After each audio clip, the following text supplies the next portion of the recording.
মুন্সিগঞ্জের খুব সুন্দরতম একটা জায়গা, যা কিনা মুন্সিগঞ্জের মানুষ থেকে শুরু করে দোহার নবাবগঞ্জের মানুষের বিভিন্ন সময় করে আসা যাওয়া। কারণ এই জায়গাটা ভাইরাল দোহার নবাবগঞ্জ এবং শ্রীনগর 3 থানার মানুষের কাছে।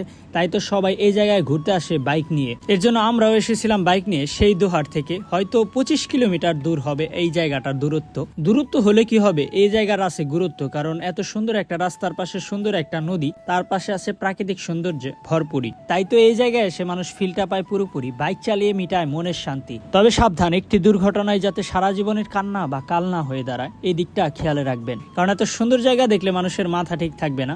তাই তো বাইক চালায় বুড়াধুরা এবং সেখান থেকে ঘুরতে পারে দুর্ঘটনা। তবে আমরা এখান থেকে পেয়েছি প্রকৃত ফিলটা। যদিও অনেক রোদ ছিল, তবে সৌন্দর্যের কোনো কমতি ছিল না। এখন আসেন কোথায় এই ভাইরাল ব্রিজ বা রাস্তাটা। এটা হলো শিবরামপুর ব্রিজ, যা কিনা সবারই চেনার কথা। আমরা দোহার থেকে যেহেতু এসেছিলাম, তাই ঢুকেছিলাম চুরাইন দিয়ে। আর এই সুন্দর জায়গা সত্যি মুগ্ধ হয়েছি আজকে। আসবেন সবাই ঘুরতে শিবরামপুর ব্রিজে। ধন্যবাদ সবাইকে।